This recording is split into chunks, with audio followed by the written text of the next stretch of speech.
First of all good morning to all of my students. आज के इस video lecture में हम लोग बर्नौली थ्योरम का कंप्लीट स्टेटमेंट प्लस डेरिवेशन करने वाले हैं। तो सबसे पहले आप लोग देख सकते हैं यहाँ पर हमने फिगर ड्रॉ कर रखा है। सबसे पहले उससे पहले स्टेटमेंट की बात कर लेते हैं। स्टेटमेंट क्या होता है इसका?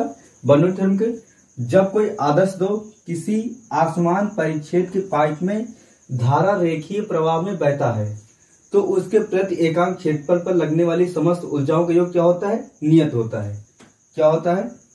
P plus half rho v square plus का H रो जी बराबर क्या होता है? नियतांक होता है। नियतांक फिर से एक बार डिस्कस करेंगे। जब कोई आदर्श दो किसी भी आसमान परिच्छेद के पाइप में धारा रेखीय प्रवाह में बहता है तो उसके प्रति एकांक क्षेत्रफल पर लगने वाली समस्त ऊर्जाओं का योग क्या होता है? नियत होता है। ये हो गया। तो इसका डेरिवेशन करने के लिए सबसे पहले इसका हम लोग रोड मैप समझ लेते हैं। इसमें हमको करना क्या होता है? सबसे पहले हमको निकालना होता है H1, ये X सिरा है, ये Y सिरा है। हमको पूरी पाइप का निकालना है वर्ग, द्रव को प्रवाहित होने में किया गया कार्य। ठीक, कार्य निकाल लेना है। कार्य निकालने के बाद उसके बाद निकालनी है ऊर्जा।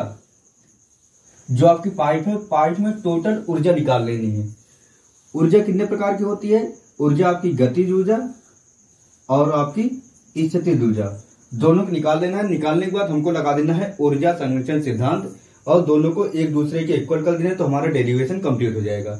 अब हम लोग स्टार्टिंग से समझते हैं। सबसे पहले यहाँ पर आप लोग देख सकते हैं, ये हमारा सिरा X है, ये सिरा Y है। इधर हमारा क्षेत्रफल A है, दाब P है और वेग हमारा V1 है और जो हमारी गुरुत्व ऊंचाई है वो H1 है।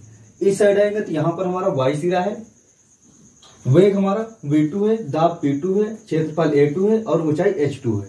ये हमारा फिगर हो गया। और इसका हमने यहाँ पे लिख रखा है X सिरे से 1 सेकेंड में द्रव प्रवाहित करने में किया गया कार्य। अगर हम लोग X सिरे को देखें तो यहाँ पर 1 सेकेंड में द्रव प्रवाहित होने में किया गया कार्य क्या लिखा हमने? W1 बराबर, देखिए इधर की जितनी भी ऊर्जा है सारे हमने 1 रखा है, उधर को Y रखा है, तो इधर हमने लिखा W1 बराबर F1 इंटू V1, ये हो गया। और आपने दाब बराबर सूत्र पढ़ रखा है। दाब बराबर क्या होता है? बल बटे क्षेत्रफल। तो यहां से हमने F की वैल्यू लिखा ली, F बराबर क्या हो जाएगा? PA। तो यहाँ पे सारा 1 है तो हमने क्या कर दिया? W1 बराबर P1 A1 V1। ये हमारा X सिरे पर 1 सेकेंड में द्रव प्रवाहित करने में किया गया कार्य आ गया। ठीक इसी प्रकार हमने Y बराबर निकाल दिया। अब जो हमारा Y सिरा है, यहां पर जब हमने निकाला Y सिरे में 1 सेकेंड में प्रवाहित करने में किया गया कार्य, जैसे हमने X का निकाला सेम वैसे Y का भी आ जाएगा। Y का कितना आ जाएगा?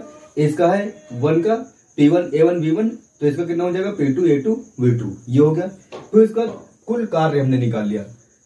पूरी पाइप में होने वाला टोटल कार्य निकाल लिए, यानी कि टोटल वर्क आ जाएगा W बराबर W1 माइनस W2। देख सकते हैं यहाँ पे आ जाएगा W1 की वैल्यू कितनी है?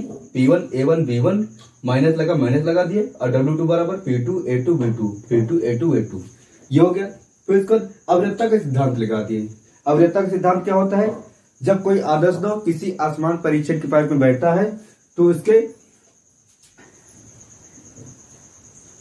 पाइप के सिरों में किसी भी बिंदु पर वेग तथा क्षेत्रफल का गुणनफल क्या होता है? सदैव नियत होता है।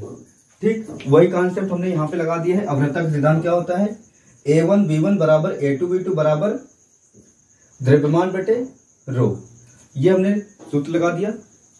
और फिर उसके बाद यहाँ पर हमने सूत्र लगा दिया W बराबर, जो हमारा W बराबर था और यहाँ पर जो P1 V1 था और इधर A1 V1 और A2 V2 उसके बराबर M बाई रो कर दिए। तो इधर देखिए W आ गया।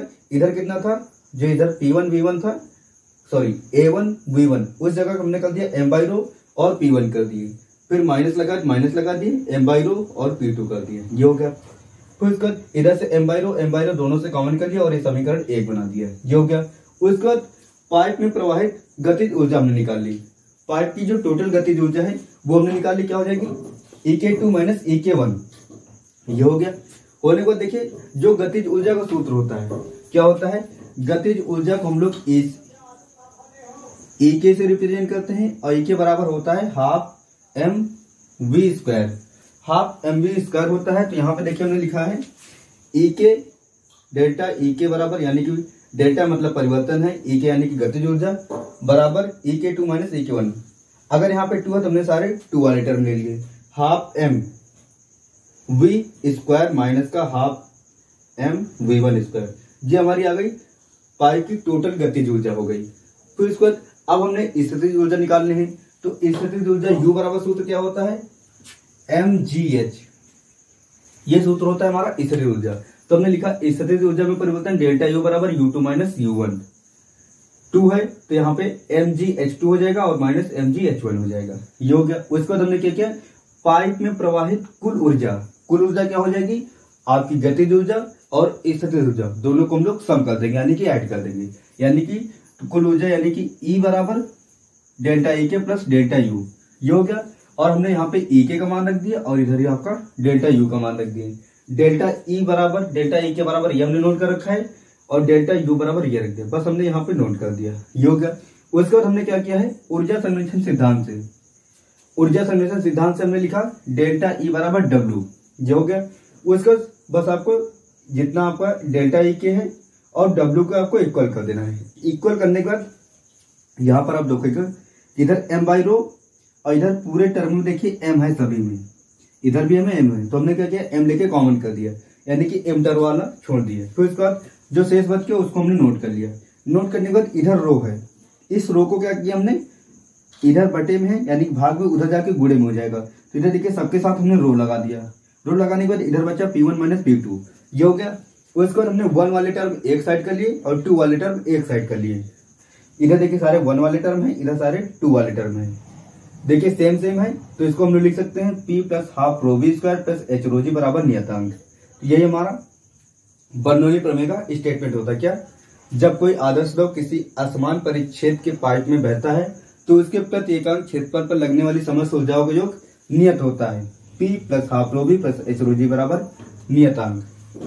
अब इसमें अगर बात करें तो आप जो आपको P है, P आपका दाब है, हाफ V रो आपका घनत्व है, V यानी कि वेलोसिटी, इसे वेग बोलते हैं हिंदी में, H आपकी गुरुत्व ऊंचाई है, फिर उसके बाद है रो आपका फिर से H गुरुत्व ऊंचाई, रो घनत्व, G आपका गुरुत्वीय त्वरण G यानी कि 9 पॉइंट है जिसे बोलते हैं, वो इसका नियतांक।